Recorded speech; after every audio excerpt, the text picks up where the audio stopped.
Estou aqui a caminho de Balneário Camboriú para ir do Summit Sul. Amanhã tem uma palestra e houve um tempinho agora para apresentar esse fera, Guilherme Rodrigues. Meu amigo, o palco é todo seu. Pode assumir aí que o show é todo seu. Beleza? Aproveitem aí. Eu provavelmente vou ter que sair daqui a pouquinho, porque o avião vai levantar. Mas aproveitem vocês todos aí. Depois eu assisto gravado. Valeu, Gão. Obrigado, Paula. Obrigado, Hélida, pelo convite. E é sempre um prazer estar aqui nesse nosso clube, né, que já faz parte aqui da nossa rotina, cada 15 dias ao vivo, com aulas ao vivo, que depois, como foi o caso do Hugo, que não vai poder assistir hoje, vai ter tudo gravadinho lá para poder assistir quantas vezes ele quiser, né? E eu vou deixar a Paulinha e a Hélida apresentarem para vocês que estão chegando aqui, que são convidados hoje do nosso clube Eurovip, para elas apresentarem o clube para vocês e mostrarem para vocês como funcionam as nossas dinâmicas quinzenais e como funciona também todo o pacote Clube Eurovip, né? Grupo de WhatsApp, aulas gravadas, discussões de casos clínicos, mentorias, enfim. Elas vão falar melhor do que eu aqui. Vou deixar vocês com as donas do pedaço aqui. Paula Cotiza. Fala, galera! Esse clube é igual coração de mãe, sempre cabe mais um. Nesse nosso palco online, onde acontecem os bate-papos. Esses bate-papos são trocas com professores de todo o Brasil e do mundo. Esses encontros acontecem de 15 em 15 dias e ficam gravados, como o Hugo e Gui falaram. Tudo isso sobe na plataforma da Hotmart. Dentro dessa plataforma, os módulos, as aulas são divididas por módulos, por temas. Então, digamos, você está com uma dúvida, vai fazer uma pupite no outro dia e quer relembrar a aula de Gui, você vai lá na aula de anestésicos, assiste a aula de Gui e faz aquela anestesia com segurança. Fora isso, a gente tem um grupo de WhatsApp para acompanhamento dos clubistas.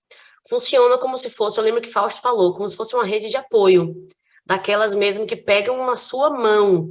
O palco é online, o clube também é online, mas a gente está pertinho de vocês. Então sejam todos bem-vindos, essa é a nossa casa. Fiquem à vontade para fazer perguntas, sintam como é que é o clima desse clube. No finalzinho da aula, a gente vai colocar um link para quem quiser se juntar a nós. Seja sempre muito bem-vindo, tá joia? Gui, o palco é todo seu, jogue duro, meu caro, vamos acabar com esse mito aí de parestesia e articaína. Ou não, né? Vamos ver como é que isso vai ser. Ou não, né? Vamos dar uma olhadinha aqui, então. Eu vou compartilhar a minha tela. Vocês só me dão um ok se estiver tudo certo para vocês aí. Pronto. Estão vendo aí a tela já em projeção, né? Maravilha, eu vou passando os slides. Conforme der algum problema, me avisem aqui, por favor, tá? Bom, pessoal, hoje a gente vai falar sobre um tema que, ao mesmo tempo, ele é clínico, né? É uma dúvida que muitos colegas têm, ou quem não tem dúvida, às vezes é muito criticado por estar fazendo, né? Usar articaína no bloqueio. E vamos aliar isso à parte científica também, tá? Eu sempre gosto de falar que a parte científica, ela nos dá segurança para a gente ir dormir tranquilo à noite, né? Nada melhor do que a gente estar embasado no que está fazendo, do que a gente ter uma menor probabilidade de ter alguma intercorrência no consultório, para a gente conseguir se concentrar exatamente na parte técnica, né? A gente tem que ter esse embasamento teórico, não adianta. O que difere o profissional odontologista do prático é a parte teórica, é o embasamento científico, é a ciência. E se a gente puder aliar essa ciência com o nosso treinamento técnico, que é essencial na nossa profissão, a gente está no melhor dos mundos, tá? E a gente vai discutir hoje sobre parestesia relacionada à articaína, tá? Para quem não me conhece, deixa eu só... Passou, né? Para quem não me conhece, meu nome é Guilherme, sou professor dos cursos de especialização em endodontia do São Leopoldo Mandic, aqui em São Paulo, onde eu resido, em Campinas também. E tudo que vocês estão vendo aqui, que eu tenho o maior orgulho, mais importante para mim, que vocês vão ver aqui embaixo. É isso aqui, ó. Eu sou cirurgião dentista, eu sou endodontista, 24 horas praticamente por dia, tá? Hoje eu estava no consultório, ontem eu estava no consultório, e o fato de eu ter essa parte clínica muito presente na minha vida, isso me dá condições de me aproximar de vocês que estão me ouvindo, no sentido de, às vezes, ter as mesmas dúvidas que vocês têm quando está com o paciente, a mesma dificuldade na técnica anestésica, o mesmo drama na hora de escolher o melhor anestésico para aquele paciente que está sentado na nossa cadeira, né? Então, talvez, muito provavelmente, as mesmas dúvidas que eu tenho, ou que eu já tive, ou que eu vou ter daqui para frente, não sei também, são as mesmas que já passaram pela cabeça de vocês. Então, a gente vai bater um papo, não é professor e aluno, e isso eu falo não só em meu nome, a maioria absoluta dos professores que vêm aqui no clube bater esse papo com os membros do clube, a gente sempre faz um papo de clínico para clínico, né? Onde o nosso objetivo da vez, né? Hoje eu estou como o professor, semana que vem, daqui 15 dias, vai estar provavelmente a professora Natasha aqui, eu vou estar como aluno. Então, a gente vai fazer essa troca de experiências clínicas. Isso é o que é o legal desse clube, tá? Tudo que eu vou falar aqui para vocês, eu vou falar especificamente da articaína, e, infelizmente, eu falo isso com muita dor no coração, só uma fábrica produz articaína aqui no Brasil. Isso é uma coisa muito ruim para a gente, né? Eu gosto de deixar bem claro que eu não tenho nenhum conflito de interesses com a DFL, ou com qualquer outro medicamento que eu venha, por acaso, a citar. Isso me dá uma coisa que é deliciosa, que chama liberdade. A liberdade para realmente pontuar o que a literatura embasa que a gente faz, e também para apontar aqueles momentos e aquelas situações que a gente vai ter que ter um pouquinho de cuidado. Então, o fato de eu ter liberdade, gente, vocês não sabem o que é isso. De eu poder falar realmente o que eu quero aqui para vocês, sem nenhum conflito de interesses com qualquer tipo de fabricante de anestésico, tá? Se vocês quiserem tirar foto, eu sei que vocês gostam de tirar foto, printar tela, vocês podem fotografar a aula inteira se vocês quiserem, tá? Até porque nada do que eu vou passar para vocês aqui eu tirei da minha cabeça ou eu inventei. O meu trabalho foi ir na literatura, fazer um apanhado do que tem de publicação e tentar filtrar o que vale a pena ser lido e o que é bobagem. Então, tudo que vocês vão ver aqui, todos os slides, todos os gráficos, todas as referências, foram modificações do que já está publicado na literatura. Foram adaptações, melhor dizendo, né, do que está publicado na literatura. Então, vocês podem tirar foto. Quer tirar foto de todos os slides? Tira foto, tá?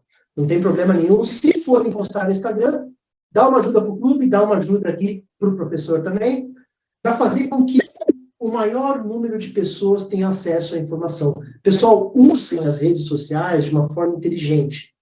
Usem as redes sociais para ganhar dinheiro, para ganhar paciente, para ganhar indicador. O paciente hoje vê a nossa rede social, o indicador vê a nossa rede social, e nada melhor do que um indicador, do que um paciente saber que o profissional que vai atender, ou o profissional para o qual eu vou mandar o meu paciente, está buscando atualização, está buscando conhecimento.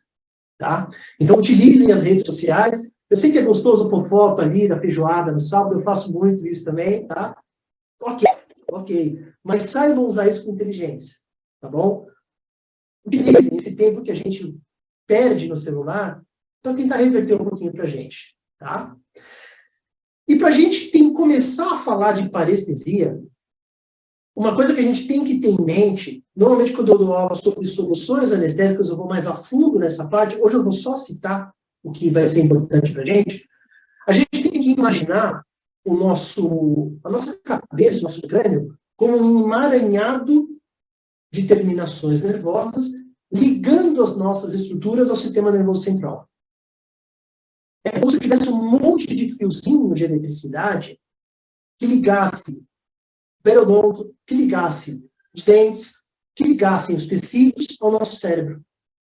Até porque todas as sensações que a gente tem, o tato, a nossa percepção, a dor, elas são geradas através de impulsos elétricos, né?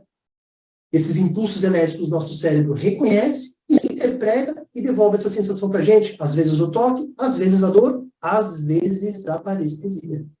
Quando esse impulso ele é interrompido. Tá? Então, a gente ir um pouquinho só, pouca coisa mais a fundo, eu não vou encher a cabeça de vocês nesse momento com o nome de estruturas, até porque não vai ser nem tão importante para a gente nesse primeiro momento. Eu estou mostrando para vocês um nervo cortado e na sua secção transversal. Tá? A gente tem que saber, não precisa nem decorar nome, tá? Vamos entender que eu tenho uma fibra nervosa, essa fibra nervosa, todas elas, um conjunto de fibras nervosas, são envoltos por um fascículo nervoso. Então, nesse nervo tem 1, 2, 3, 4, 5, e aí vai o número de fascículos, né? No nervo alveolar inferior, por exemplo, eu posso ter de 8 a 12 fascículos, no nervo lingual eu tenho de 1 a 3 fascículos. A quantidade de fascículos varia de acordo com o nervo a qual eu estou observando, tá? Envolvendo esse fascículo, eu tenho o perineuro. Esse perineuro ele tem a capacidade, ele tem a função de sustentação, de dar firmeza a esse conjunto de fibras nervosas. E envolvendo esse conjunto de fascículos, eu tenho o que a literatura chama de epineuro. E a gente tem que lembrar que nesse epineuro também tem vasos sanguíneos circundando as terminações nervosas. No perineuro também são achados alguns vasos sanguíneos. E isso vai ser bastante importante para a nossa discussão. Por enquanto, guardem esta informação. Tá? Então, quando eu falo em parestesia, é a ausência prolongada de estímulos sensoriais, inclusive a dor. O paciente fica com aquela sensação, a literatura descreve como pins and needles, é aquela sensação de formigamento, né? Aonde, quando é causada pelo ato da anestesia, o paciente não tem a sensação de anestesia indo embora. O paciente fica anestesiado por um dia, uma semana, um mês, 2 meses, 6 meses, um ano, enfim. Essa sensação prolongada de anestesia é o que a literatura chama de parestesia, mais especificamente quando a gente discute essa parte anestésica. Tá? Existem outros tipos de parestesia, onde o paciente pode até ter uma dor aguda, tá? Outros tipos de sensações, mas relacionada à anestesia, que é o que vai interessar para a gente hoje aqui, essa ausência prolongada de estímulos sensoriais, o que a gente vai entrar um pouquinho mais a fundo. Tá?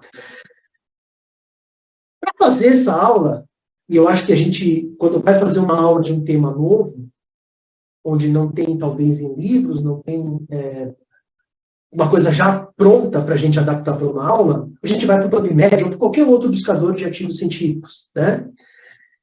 E como eu já tinha me comprometido a fazer essa aula com a Paula, com a Ellen, com o Hugo, há muito tempo atrás, só que eu não tinha feito a aula ainda, tomei, né? A hora que eu fui ali para o PubMed, 41 artigos só. Eu falei, ferrou.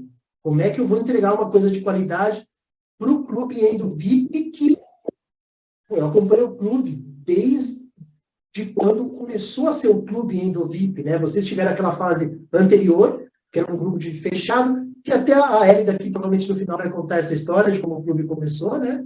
Mas quando virou esse Clube Endo VIP, com essa organização, com essa estrutura que tem hoje, eu acompanhei o nascimento dessa nova fase do Clube Endo VIP. E eu vejo lá o nível de discussão nos grupos do WhatsApp, né?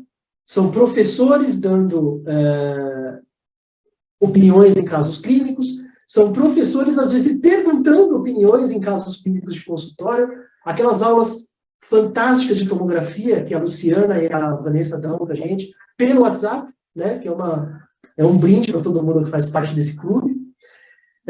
Eu falei, bem, eu preciso entregar um negócio com mínimo de qualidade para não ser expulso do clube, né? Aí eu vim aqui, falei, 41 resultados. Falei, bom, se forem artigos legais, com 41 artigos dá para fazer uma puta aula, né? E eu me chamou a atenção esse artigo aqui de 1980, né? Falei, caramba, vamos lá ver o que tem nesse artigo de 1980 aqui. Olha como é escasso, né? Aonde tem mais artigos, foi nesse ano aqui, se eu não me engano, foi 2000 e pouco, 2001, 2002, acho, onde tem 8 artigos no mesmo ano, relacionando articaína com parestesia. E eu vou nesse artigo de 1980, já caio do cavalo, né? Porque o buscador, ele leu essa palavra aqui, articaína, né? Só que ele está falando de carticaína, que é um anestésico local também, mas que não tem nada a ver com a articaína. Não, o princípio da carticaína é a carteína, é um outro sal anestésico, tá? Que nem é usado na odontologia. Então eu falei, opa, já tenho 40, né? Eu não tenho mais 41, já passou para 40, já começou a afundar o barquinho aqui, né?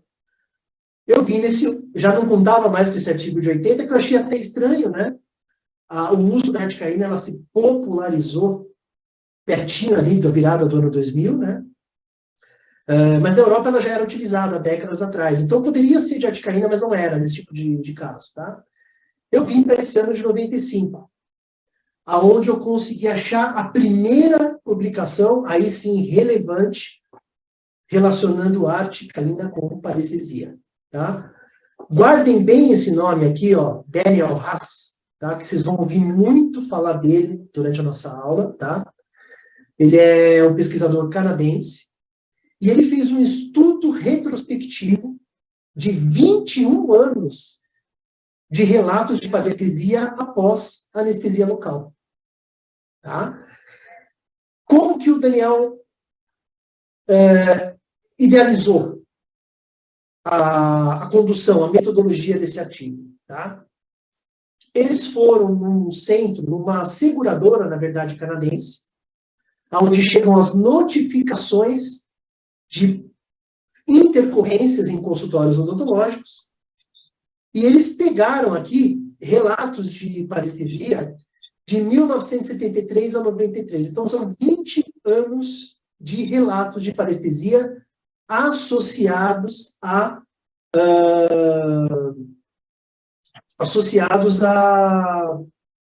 uso de anestésicos locais. Tá?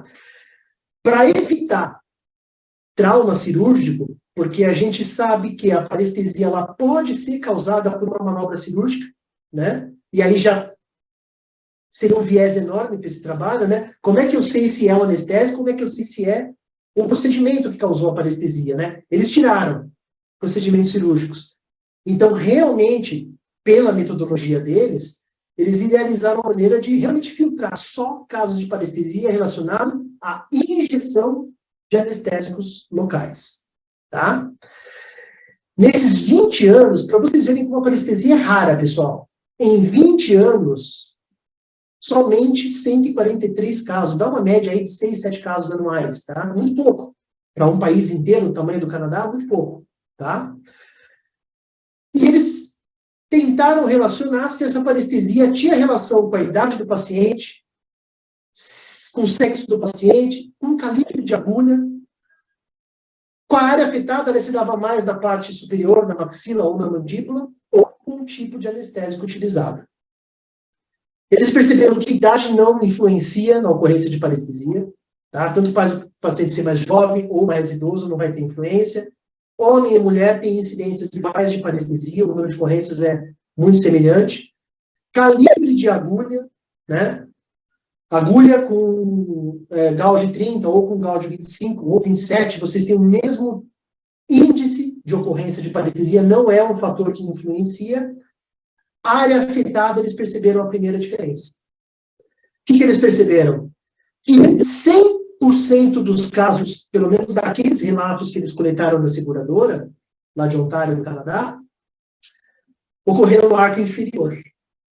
Guardem essa informação que a gente também vai usar mais frente. 100% dos casos foram em arco inferior. O que eles já começam a perceber?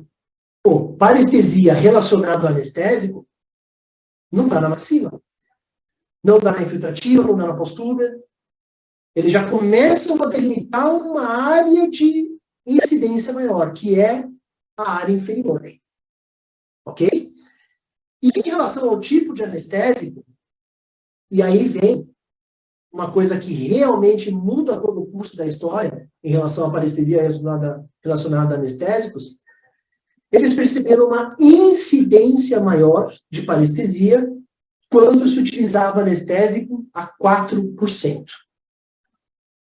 A prilocaína aqui no Brasil, a gente utiliza 3%, mas fora do Brasil, o mundo inteiro usa 4%, e normalmente sem vasoconstritor. E eles perceberam que,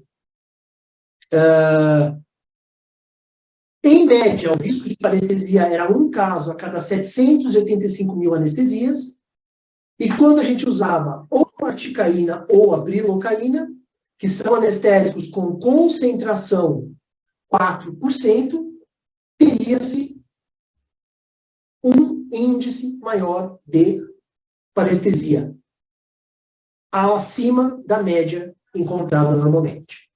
Tá?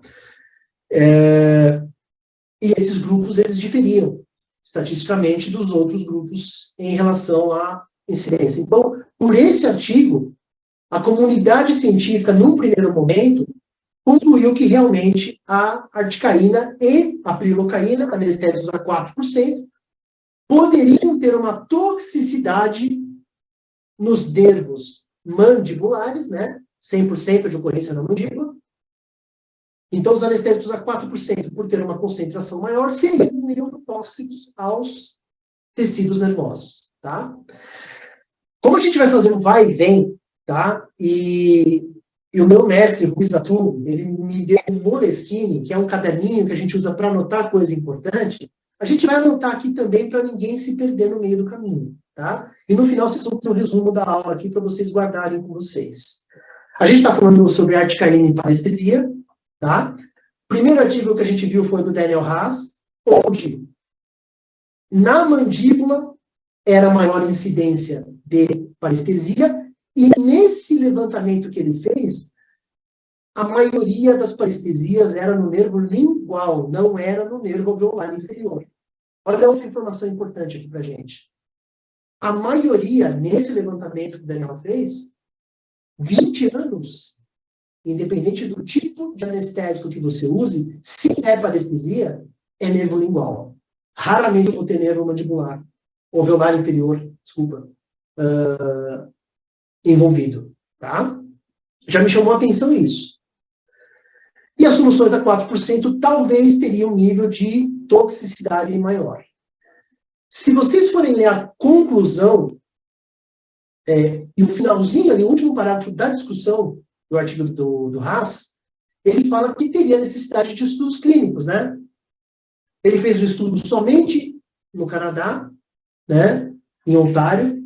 Ele chamou a atenção para a necessidade de outras regiões ali do planeta serem estudadas também, e a necessidade de estudos clínicos randomizados. O que o Haas fez foi algo muito parecido com um coorte retrospectivo, né? Ele pegou uma população que era afetada por parestesia e tentou ver lá atrás o que aconteceu para ter essa parestesia.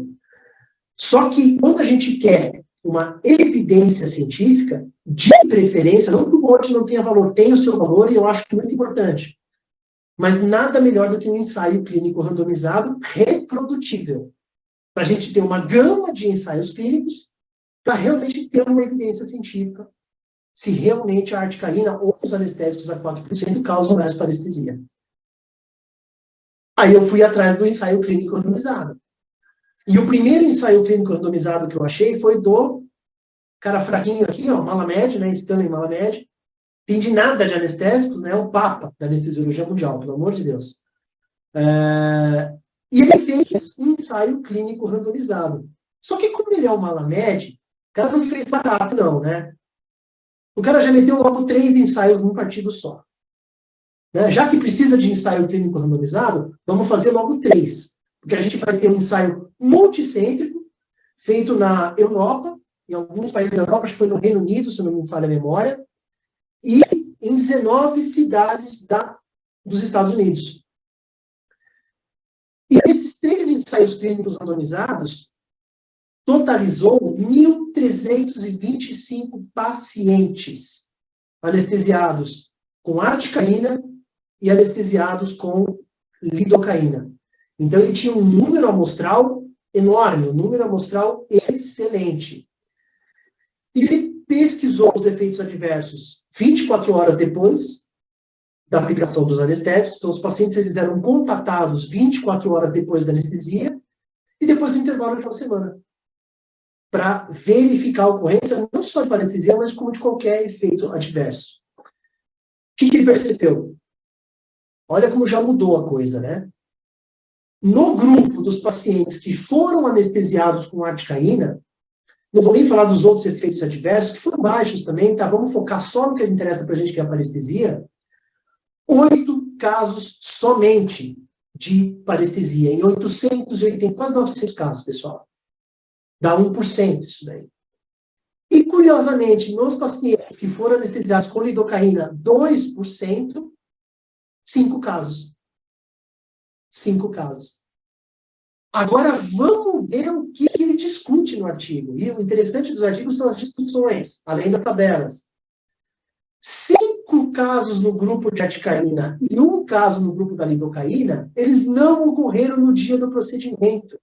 Pessoal, se eu anestesiei o paciente, a anestesia voltou, e depois de 1, 2, 3 dias ele começou a ter parestesia, obviamente que a causa é outra. Obviamente que a causa é outra. Pode ser um extravasamento de cimento, pode ser um edema que foi formado depois, mas a anestesia reverteu. O efeito anestésico foi embora. Então não dá para classificar, e isso ele discute no artigo dele, esses 5 casos no grupo articaína e esse 1 caso no grupo lidocaína como causa de parestesia, como parestesia relacionada ao ato da anestesia. Então, reformulando essa tabela, ele apresentou esses resultados aqui para a gente. Que estatisticamente não muda muita coisa. Os 2 grupos permaneceram ali sem diferenças significantes entre eles. Tá? Então, nesse artigo, o que ele escreve, e eu pus entre aspas, tá? Articaína 4%, desculpa, faltou ali com epinefrina 1 para 100 mil, tá? Foi o que eles usaram na época. A gente revisa a aula 20 vezes e sempre falha algum slide, não tem jeito. A Helena está rindo porque ela pega as postagens e ela fala, tá faltando acento aqui, tá faltando letra ali. Articaína 4%, com epinefrina 1 para 100 mil, fornece anestesia eficaz, com baixo risco de toxicidade, semelhante aos outros anestésicos locais. Agora, eu tenho um ensaio clínico randomizado, 3 ensaios clínicos randomizados, multicêntricos, com um número amostral gigantesco, mostrando para mim que a articaína está muito parecida com a lidocaína. E se eu voltar um slide aqui, ó, olha o número de pacientes anestesiados com articaína, foi praticamente o dobro, exatamente o dobro, né? Do número de pacientes anestesiados com lido. E deu igual, tá? Então, eu já começo a não acreditar muito naquele trabalho do Haas, né? Já vou deixar isso anotado aqui também. Quando eu vou para o ensaio clínico randomizado, multicêntrico do Malamed, a articaína é igual a lidocaína.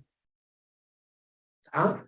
Vamos elaborar nossa linha de raciocínio aqui. Tá? Eu quero que vocês pensem junto comigo. Eu não vim aqui para convencer vocês de nada. Talvez eu venha para até confundir vocês um pouquinho mais. Mas eu quero que vocês pensem o que é melhor para vocês. Não adianta chegar no paciente de vocês e falar, eu vou anestesiar porque o Malamed falou que tem. Porque se der ruim, o Malamed não vai estar aqui para defender vocês e nem para fazer vocês dormirem direito à noite sem peso na consciência, tá? Então eu quero que vocês pensem, tá? Volto aqui para o meu gráficozinho, né, que me acompanhou durante toda a minha pesquisa, e eu noto essa curva, né? Aqui, ó, eu devo estar falando de 2000 e pouquinho, que foi o ano que a articaína ela foi o início de comercialização em larga escala mundial foi iniciado nos Estados Unidos e em outros países. Na Europa, em alguns países já tinha articaína, tá? Então, eu tive um boom pequeno, né? 8 artigos, né? Eu tive uma curva fora da média de efeitos adversos relacionados à parestesia. Depois, essa curva vai caindo com o passar dos anos, tá? E quando eu vou tentar ler esses artigos aqui, ó, 95% é relato de caso. 90, 95% é série de casos. É carta ao editor. É artigo comentando o artigo do Haas. É artigo comentando o artigo do Malamed. Já começa a me complicar um pouquinho mais, né? Porque eu já estava felizão com 40 artigos, né? E eu vou ter que cavucar um pouquinho mais, vou ter que mexer um pouquinho mais nessa literatura para trazer algo consistente para vocês, tá? E eu achei esse artigo aqui, ó. É um artigo de uma revista focada em odontopediatria, né? Que mostrava a incidência de efeitos adversos, entre eles a parestesia, em crianças, tá? Mais uma vez, a tabela aqui para vocês. E o que me chama a atenção nessa tabela? Olha como a gente tem que ler o artigo, às vezes, com um olho crítico, tá? Para não ser enrolado pelos redatores. Cara, depois de 24 horas, nenhuma criança estava mais anestesiada. Eu não posso considerar isso uma parestesia. Né? Se em 3 horas a criança fala que está com o lábio dormente, se em 5 horas do procedimento, após o procedimento, a criança fala que está com o lábio dormente, a criança vai dormir, amanhã não tem mais nada, dá para considerar a parestesia? Eu não considero, desculpa. Não dá para considerar. Tá? Mas a autora do artigo, visando provavelmente publicação, escreve isso aqui, né? Dormência prolongada é o efeito adverso mais comum da articaína. Se isso aqui, ó, é a pior coisa que a articaína pode fazer, frente a todos os efeitos adversos, pelo amor de Deus, né? Desculpa, mas viajou na maionese, tá? É um artigo que eu trouxe para vocês verem o nível de publicação que a gente tem quando tenta relacionar a articaína com parestesia, tá? Gui, posso te interromper um instante? Deve. Então, ela não fala em parestesia, né? Depois na conclusão, nos resultados dela. Ela falou em dormência prolongada. Dormência prolongada. É assim, eu concordo com você que jamais foi poder ser classificado como parestesia, acho que nem a autora coloca assim, mas quando se trata de criança, de pediatria, isso pode ser um efeito importante e negativo, Concordo. né? Concordo. Então, acho que talvez seja importante para esse público da revista, o público dela. Concordo, mas a articaína, eu falo isso por experiência clínica minha em consultório. Muito semelhante à lidocaína, não é muito raro o paciente falar para mim que foi atendido no meio da tarde e na hora de jantar ele ainda estava com o lábio um pouquinho dormente. Uhum. Então, o que eu foco ali é você tentar fazer um alarde sobre a articaína, diferenciando ela dos outros anestésicos quando você põe efeito colateral, entendeu? Sim. Porque é um artigo assim, quando saiu aquele artigo do Haas de 95, o mundo todo começou a repetir que a articaína dava parestesia. Sim, sim. Então, qualquer coisa que venha a mais, por mais que você não fale diretamente, você induz o pessoal aí numa linha de que a articaína não deve ser usada porque dá parestesia. E você concorda que para pediatria talvez não seja a melhor escolha? Na pediatria, eu acho que é a melhor escolha. Eu acho A que melhor? É a melhor escolha. A melhor. Pelos efeitos colaterais que são inexistentes, ou pelo menos semelhantes aos outros anestésicos locais, Sim. e principalmente pela metabolização rápida do anestésico. Ele vai ser metabolizado quase que 100% no sangue, então não vai exigir nada do fígado da criança. 5% só da articaína é metabolizado no fígado. Ele é um anestésico com a menor meia-vida que existe, 27 minutos, 29 minutos em média. A lidocaína, para você ter uma ideia, é 1h30 de meia-vida de eliminação. Então, o anestésico lidocaína fica mais tempo no corpo da criança. Tá? E em relação à parte renal, também é o mais favorável. Isso em adultos e crianças. Se ele é eliminado em meia hora, o rim vai trabalhar por muito menos tempo, sendo que a maioria do anestésico é eliminado ali pela urina. Então, e não sou só eu que falo, viu, Helena? Inúmeros trabalhos da literatura, eu posso... Para mim, basta você. Para mim, basta você. Tá, você está de sacanagem. Bom, vamos cara que leu o PubMed todo. Mas vá, pode seguir. O próprio Malamed fala que é o melhor em crianças, em idosos, em hepatopatas, na maioria dos problemas sistêmicos, salvo algumas exceções, tá? A articaína é um anestésico de escolha. São muito poucas situações em que a articaína vai ser assim, prontamente contraindicada, viu? A era da lidocaína está chegando ao fim. Não sei se está chegando ao fim, viu, Paula? Porque ela ainda é bastante usada, mas assim, pegou alguém para brigar de frente, viu? Pegou alguém para bater de frente, tá? Esse outro, peraí, deixa eu só retomar aqui. Ok. Esse artigo aqui, ele faz uma relação entre articaína e degeneração nervosa, tá? Esse autor, o Pogrel, ele já tinha um artigo publicado relacionando a neurotoxicidade dos anestésicos, né? Só que antes da articaína. E ele fez uma revisão desse artigo antigo dele, incluindo a articaína. E o que ele percebeu? Que o número de casos de parestesia, de nervos, danos à estrutura do nervo relacionada à sintomatologia de parestesia, em lidocaína, foi muito igual, muito parecida, pelo menos, da articaína. Porém, nessa época era usado muito mais lidocaína do que a articaína. Então, a articaína, no começo, com pouco ainda penetração no mercado, ela começou a ter um relato muito intenso de casos de parestesia. Isso é fato. Isso não tem como negar. Logo que a articaína foi lançada, o número de relatos de parestesia ele foi mais alto do que os outros anestésicos em um determinado período. Tá? Influenciado pelo trabalho do Haas? Não sei, não dá para afirmar isso. Tá?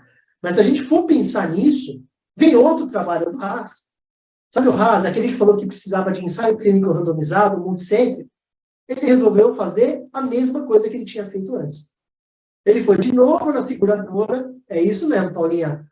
Foi de novo na seguradora, só que ele falou, agora eu vou pegar de um outro período, né? De um período mais recente. E ele percebeu dados parecidos com o trabalho dele anterior, tá? Maior incidência no nervo lingual do que no nervo alveolar inferior, e os anestésicos com concentração 4% parecem estar mais relacionados com parestesia. Outra série de relatos de casos, outro coorte retrospectivo, tá? Contradizendo o ensaio clínico randomizado do Malamed. Porém, feita numa mesma população, com a mesma metodologia, e pelo mesmo autor. Tá? Se você vai pegar autores citando articaína e parestesia, ou o Haas está aqui como autor, ou nas referências sempre vai aparecer uma gama de trabalhos do Daniel Haas. Tá? Não é uma suspeita, não é uma crítica, é uma constatação, é um fato. Tá? E aí vem o trabalho da Gabriela Garisto, publicado no Jornal da Associação Americana de Odontologia, né? Onde ela vai na FDA e ela pega, muito parecido com o que o Daniel Haas fez lá em Ontário, no Canadá, ela pega relatos de notificações para a FDA. É um coorte retrospectivo de novo. E se vocês verem o último autor do trabalho, Daniel Haas também. Tá? Se tem Daniel Haas, a gente já sabe que 94% arco mandibular, não há parestesia em arco maxilar, tá bom? O nervo envolvido, olha que coisa, o nervo envolvido em quase 90% das parestesias nessa época dos Estados Unidos foi o nervo lingual. Eles pegaram de 2000 a 2005. A articaína ela foi introduzida no mercado em 2000 nos Estados Unidos, tá? Então, em 5 anos de articaína, o nervo lingual é o mais afetado. E, novamente, nenhuma novidade até aqui, né? Artigo assinado por Daniel Haas, anestésicos com concentração de 4% parece ter maior propensão à ocorrência de parestesia. Relatos de caso numa época próxima ao lançamento da articaína no mercado americano. Tá? Volto aqui para o nosso esquema. A maioria são relatos de casos das publicações. E com o passar dos anos, o número de notificações na seguradora americana, na seguradora canadense, o número de notificações na FDA e o número de notificações em nível mundial, isso é importante falar, ele foi caindo. Ele foi caindo. E isso me fez lembrar de uma coisa chamada efeito Weber. O que o efeito Weber mostra pra gente, pessoal? Toda vez que eu lanço um medicamento no mercado, o número de relatos de casos adversos, ele é proporcional, ele cresce à medida que o mercado absorve o uso desse medicamento. Conforme o número de reações adversas são notificadas, o consumo do medicamento cai, o número de reações adversas automaticamente vai cair, só que ao longo dos anos, o medicamento ele vai novamente sendo absorvido pelo mercado e o número de relatos adversos ele não aumenta mais. Esse é o efeito Weber.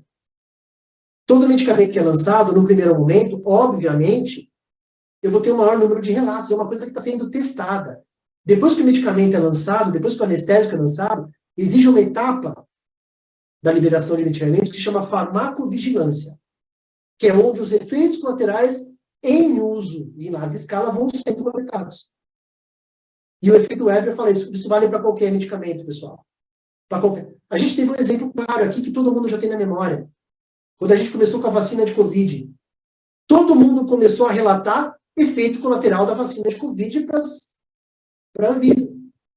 E são efeitos colaterais que acontecem em qualquer vacina, né? Mas só a vacina da Covid que dava aqueles efeitos colaterais. Com o passar do tempo, muitas pessoas deixaram de se vacinar por causa disso. O número de pessoas que começaram a se vacinar agora está aumentando aos poucos, e o número de relatos, a gente não ouve mais falar em efeito colateral de vacina, né? Não ouve mais falar. E pelo menos do pessoal que eu conheço aqui, a maioria está vacinado. Isso acontece com qualquer medicamento, e com a articaína não foi diferente. Se vocês verem a curva que eu mostrei para vocês, a articaína foi introduzida em 2000 em larga escala, eu tive um pico de efeitos colaterais, e a curva de Weber mostra que esse número de notificações vai caindo. Esse ano eu só tive um artigo publicado relacionando a articaína e parestesia. Tá? E é um relato de caso, não é um ensaio clínico randomizado. Dados da Anvisa europeia, né?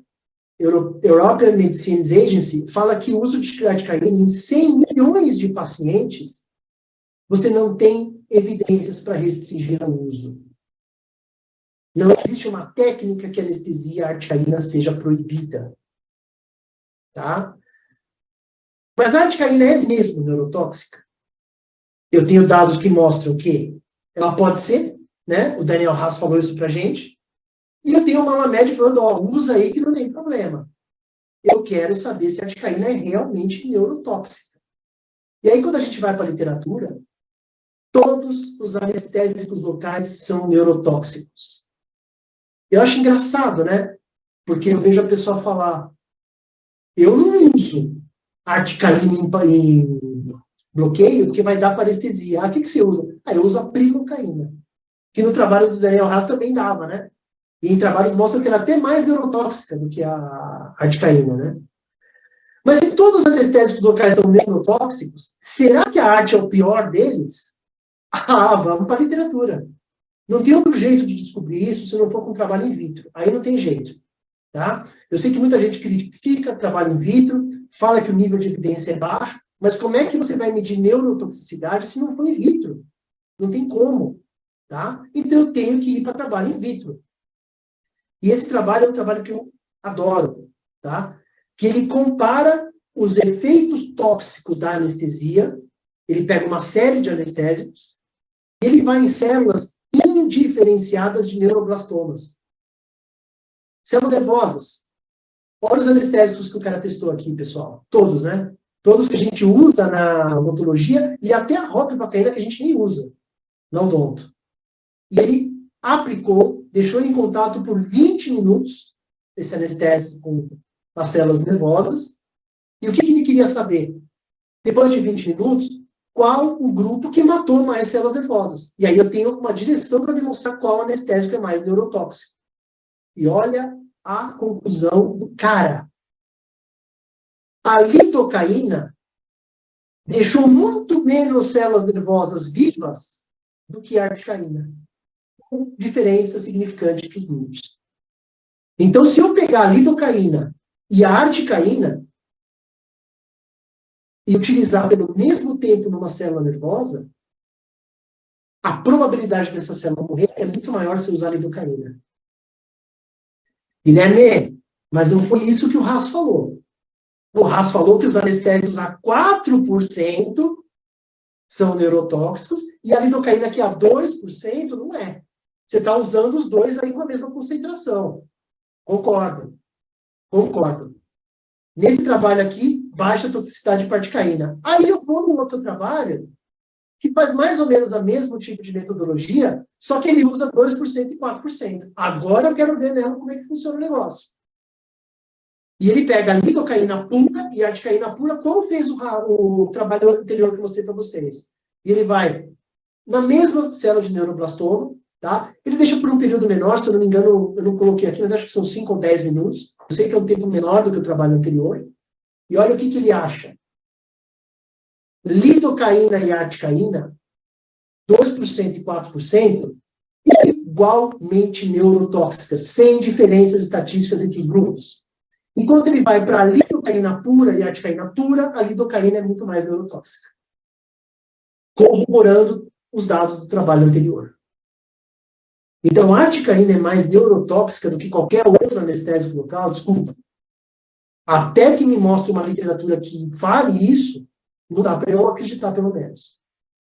Tá? Então, a articaína 4%, em estudos laboratoriais, não é mais neurotóxica do que a lidocaína. E aí vem o Malamed, para vocês não terem que acreditar no Guilherme Rodrigues, não façam que nem a Paula, tá? Vão no Malamed. Depois eu deixo o e-mail deles aqui também. Se vocês não procurarem no que eu falar, mete o e-mail lá, nem aí, tá? Em relação à parestesia, não há uma base científica para afirmar que a articaína é mais neurotóxica. E se vocês verem a data, 2021, recente isso aqui. Tá bom? Volto aqui para o meu esquema. Todos os anestésicos locais são neurotóxicos. E in vitro, a articaína não é mais neurotóxica do que qualquer outro anestésico local. Seja lido, seja prilo, seja bupivacaína, seja mepivacaína.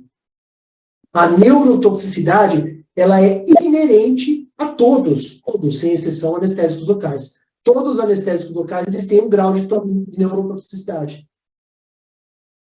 Quando a gente usa 4% de articaína e 2% de lido, muito provavelmente a neurotoxicidade são equivalentes. Então, não tem o porquê, nesse momento, pelo menos, eu acreditar que a articaína ela seja mais neurotóxica no nosso uso clínico. Tá? E uma coisa que me chama a atenção é isso aqui, né? A parestesia acontece no nervo lingual, pessoal. Vamos entender isso aqui. Olha os dados aqui, ó. Inclusive do Daniel Haas, tá?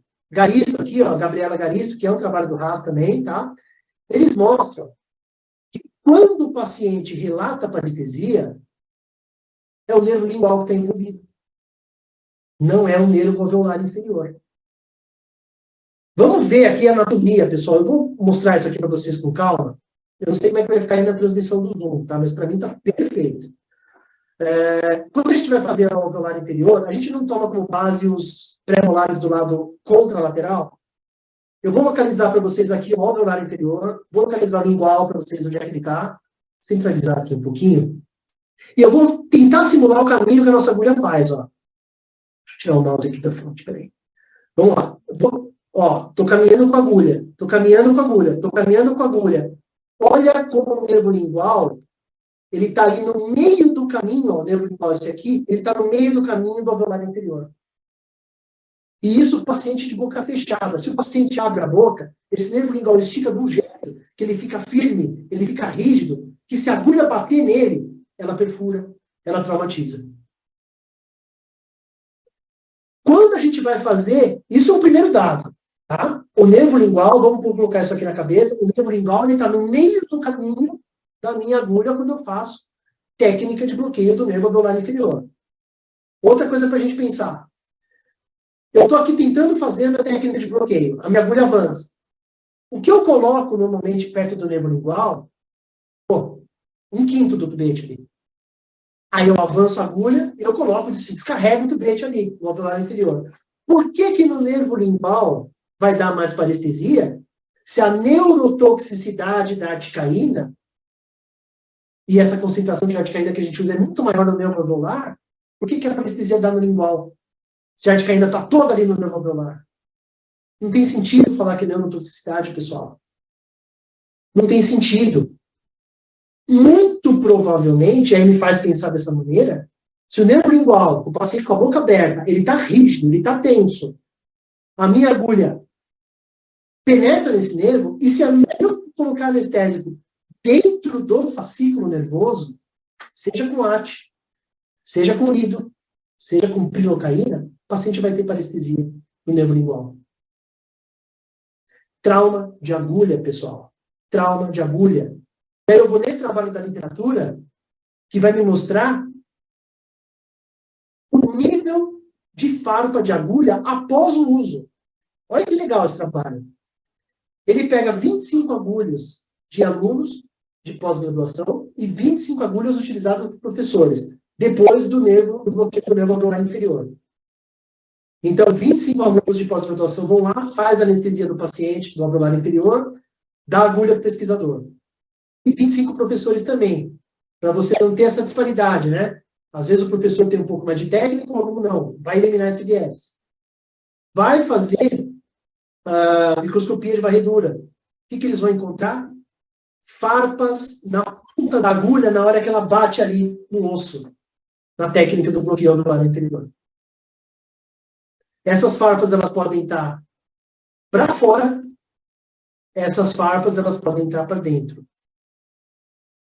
Olha o número de agulhas que não tinham farpas, que não tinha essa deformação na ponta, depois do uso, né? Qual foi a falha desse trabalho aqui? Eles não analisaram a agulha antes. Como saber se essa agulha não estava farpada antes? Aí eu vou atrás de um outro trabalho. Tá? Faltou aqui o slide do título do trabalho, mas o título está aqui embaixo. Tá?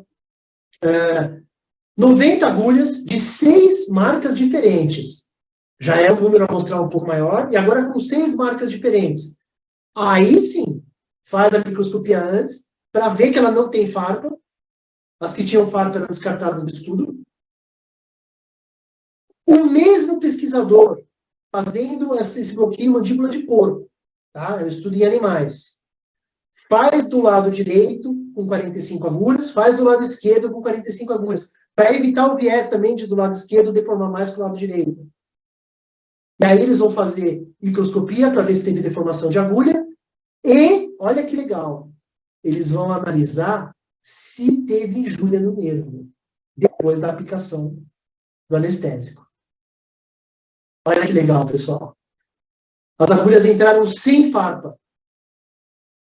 80% em média das agulhas tinha uma farpa ou para fora ou para dentro. Depois que a agulha bate ali no osso, na região do bloqueio do nervo alveolar inferior. E aí sabe o que acontece? A agulha entra retinha. Se ela tem o nervo lingual na frente, ela está retinha, talvez ela desvie. Fez a rebarba. Na hora que eu vou puxar, essa rebarba danifica as terminações nervosas. E o autor ele faz um esquema muito interessante da maneira de como isso pode acontecer. E aí tanto faz, meu amigo, minha amiga, se eu usar articaína, se eu usar lido, se eu usar prilocaína, vai ter parestesia se o nervo beliscado ali for um nervo lingual. Você lembra o que eu falei para vocês no começo da aula? Que o alveolar inferior ele tem de 8 a 12 fascículos? E que o nervo lingual pode ter de 1 a 3 fascículos só? 30% dos nervos linguais são unifasciculados, um único fascículo. Imagina essa rebarbinha puxando esse nervo lingual. E essa é a explicação, pelo menos que eu acho mais plausível, para a gente ter uma maior incidência de parestesia no nervo lingual do que no nervo alveolar inferior. A quantidade de anestésico que vai para o nervo lingual é mínima, é muito pequena, pessoal. É ridícula, para falar a verdade. por que que dá mais no nervo alveolar inferior, no nervo lingual do que no nervo alveolar inferior. Então, para a gente refletir, eu falei que não ia passar muito de 1 hora aqui, estou cravando, tá? Por que que a parestesia ocorre na maxila, sendo que metade das anestesias são no arco superior? Só para vocês pensarem. Eu falei que eu vinha para confundir vocês, né? Pensem no consultório de vocês. Vocês fazem mais endodontia em arco superior ou inferior? No meu é mais ou menos igual.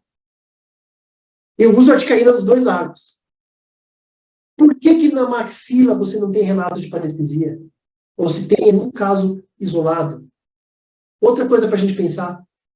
Por que que quando eu opto pela técnica Go-Gates, que é realizada longe do nervo lingual, eu não tenho parestesia? Se eu estou anestesiando o alveolar inferior do mesmo jeito. Não é a articaína que causa parestesia? Por que que na Go-Gates não tem relato, pessoal? O anestésico é o mesmo. E, ó, eu estou usando 100% do tubete ali no alveolar inferior na técnica de Go-Gates. Não estou desperdiçando um pouquinho ali no lingual, não. E a terceira pergunta para vocês. O mundo usa articaína. Por que que só na odontologia tem relato de parestesia? Ontem, eu estava conversando, dei até sorte. Tem uma cirurgia plástica no corredor do meu consultório. Deu pau no sistema de automação do consultório, eu não conseguia entrar no consultório. Eu fiquei conversando com ela no corredor lá para passar um pouquinho o tempo dela, coitada. E aí eu estava, inclusive, dando uma revisada nessa aula, eu comecei a falar, Guilherme, eu uso articaína e nunca ouvi falar de parestesia, pelo menos na minha área, nem sabia que dava. Eu falei, mas então esquece, não dá. Fica aí com a sua articaína que não vai ter problema, não. E ela usa articaína pra caramba, cirurgia plástica, tá? Pessoal, são fatos para você refletir, tá? E como todo mundo se acha no direito de dar relato de caso, eu também vou entrar nesse direito, eu tenho esse direito adquirido, de dar a minha casuística. A gente fez um trabalho no curso de mestrado do Marcos Rosoni. Esse trabalho, se Deus quiser, vai ser publicado, ele está submetido. E a gente fez 84 bloqueios com articaína, nenhum caso de parestesia. Esse é o meu humilde relato de caso, já que todo mundo se acha no direito de dar o seu. Bom? Pessoal, vamos completar então aqui o nosso esqueminha, tá? O que está faltando é isso aqui, tá? Baseado no que a gente tem na literatura, e é uma literatura muito escassa, tá?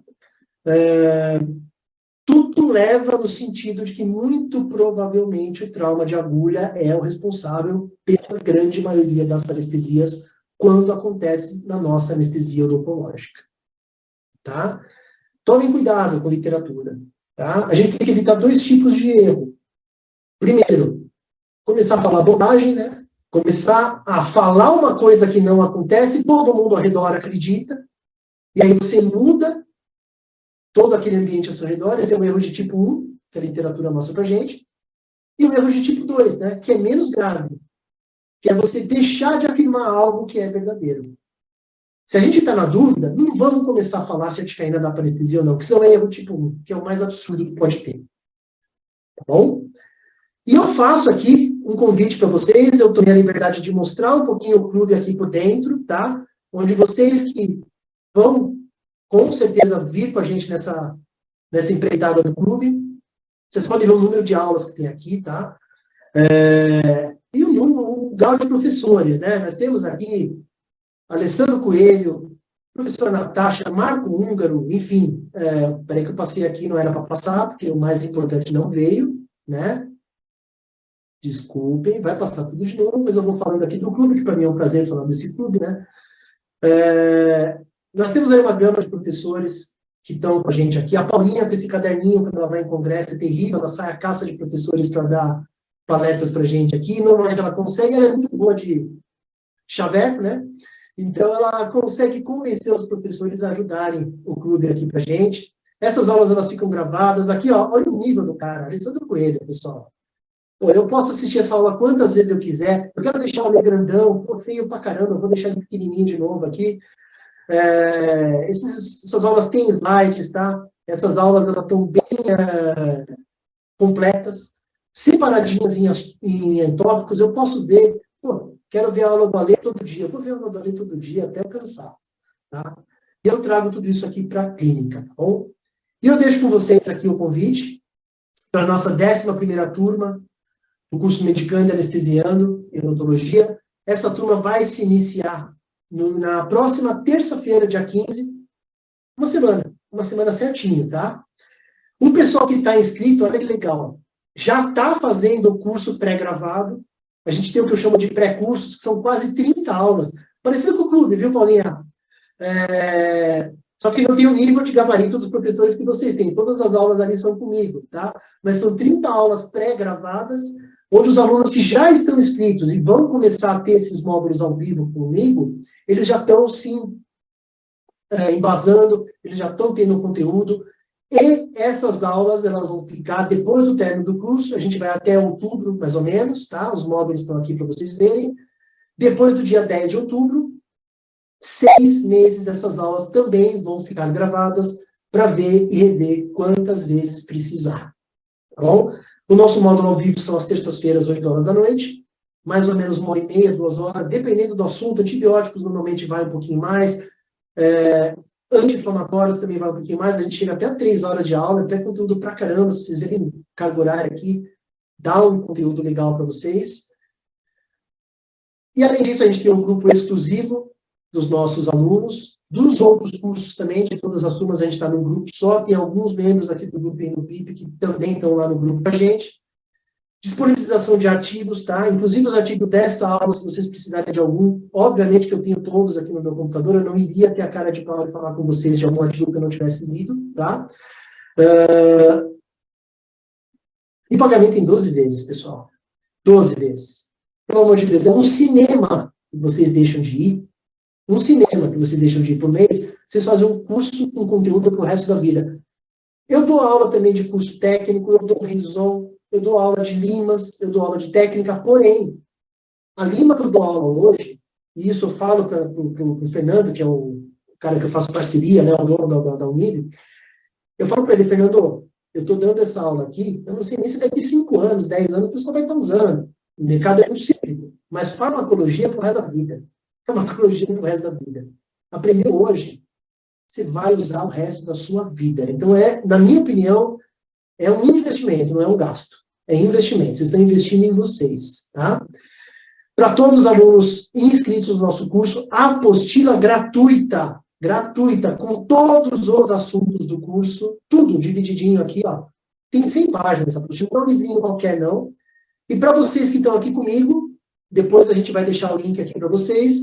Quem tiver o QR Code, tem que gostar, que é mais difícil, eu estou disponibilizando o capítulo de antibióticos dessa apostila, inteiramente gratuito para vocês, tá? Para quem não conseguir usar o QR Code, ou às vezes está assistindo do celular, fica mais difícil, me manda depois no WhatsApp, eu mando para vocês o capítulo aí, a gente vai continuar essa interação com toda certeza, tá bom? É uma amostra desse capítulo para vocês verem o conteúdo, o grau de qualidade que está essa nossa apostila, tá bom?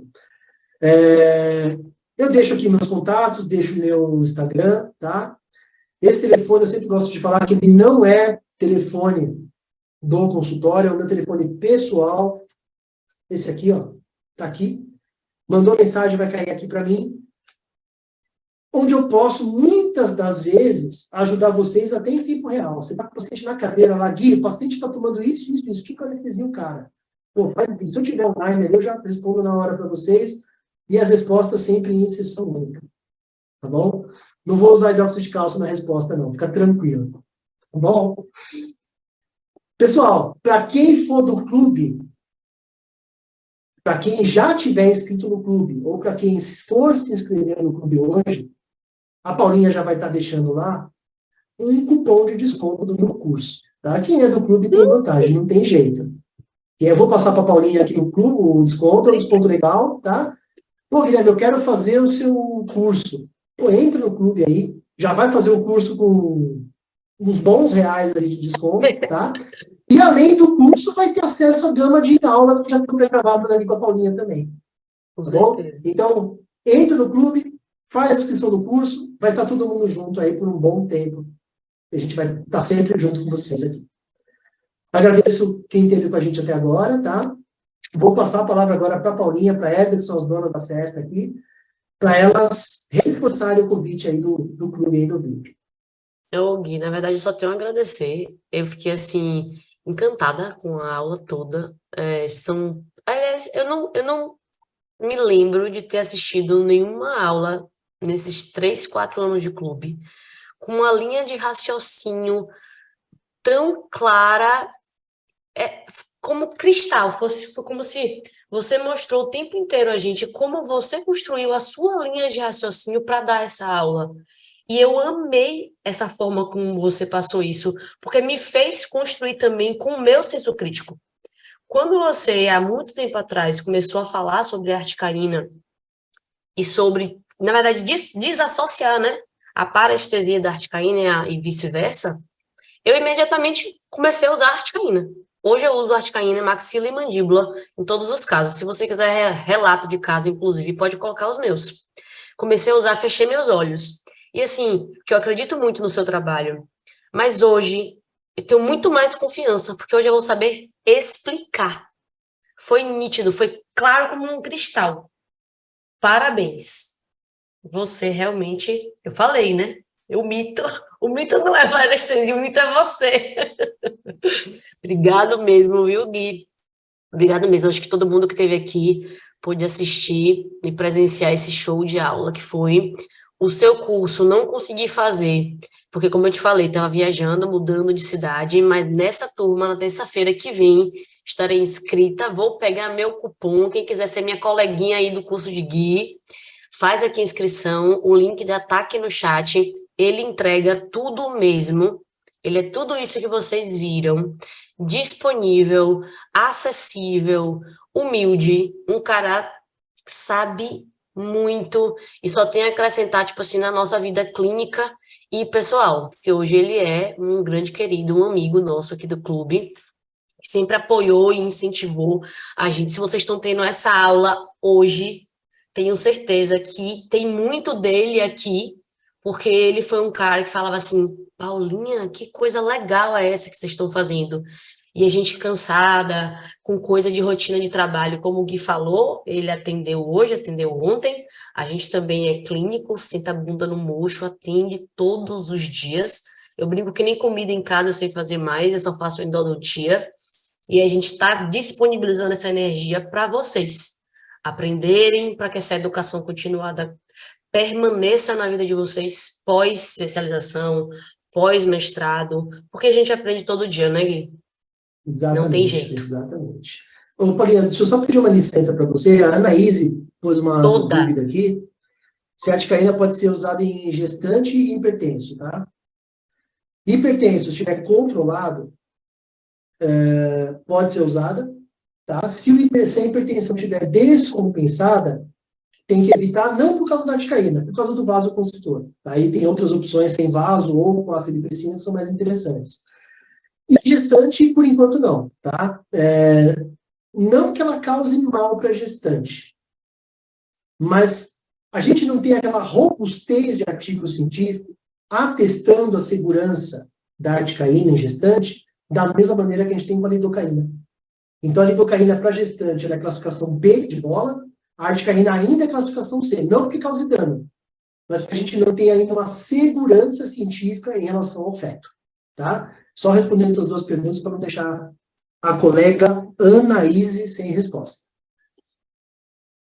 Olha o relato de Vivian aqui. Vivian, você é de onde, Vivian?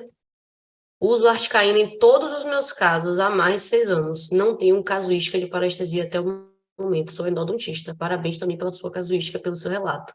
Tá te parabenizando pela aula, Gui. Obrigado, Vivian. Muito legal, Vivian. Acho E que parabéns, Vivian. Acho que Vivian abriu a câmera aqui. Quer falar, Vivian? Nívia entrou. Nívia, seus alunos conseguiram entrar para a aula? Galerinha, a gente pede aqui só para a gente finalizar. Que vocês, quem puder... Ai, que bom, Nívia. Abram as câmeras para a gente fazer uma foto final, para a gente dar esse abraço aqui online nesse professor, uma forma de parabenizar ele também. Olha, Gui, olha para a Gabi. Começou a usar depois que assistiu sua aula no Dental Canal, em todos os casos. Foi assim que eu comecei também, Gabi. E minhas pulpites de molar inferior Nunca mais foram as mesmas. Que tranquilidade agora de abrir um dente assim. Galera, muito obrigada. Vocês que entrarem no curso de guia, o link tá aqui no chat, eu vou copiar e colar de novo. A gente se encontra, porque esse curso eu vou fazer. Já sei que se eu não conseguir entrar nas aulas, fica gravada. E a gente tem 6 meses, não é isso, Gui? 6 meses. Vou contar um segredo para vocês. Era para ser 6 meses da outra turma, eu esqueci. O pessoal ficou acessando durante 1 ano, e ninguém me avisou, né? Mas é uma coisa que acontece e é capaz que aconteça de novo, tá? Não garanto, não, me conheço. Mas o oficial são 6 meses, tá? O que eu posso prometer para vocês são 6 meses. Gostei. Ninguém vai te avisar dessa vez, não. Eu acho que não.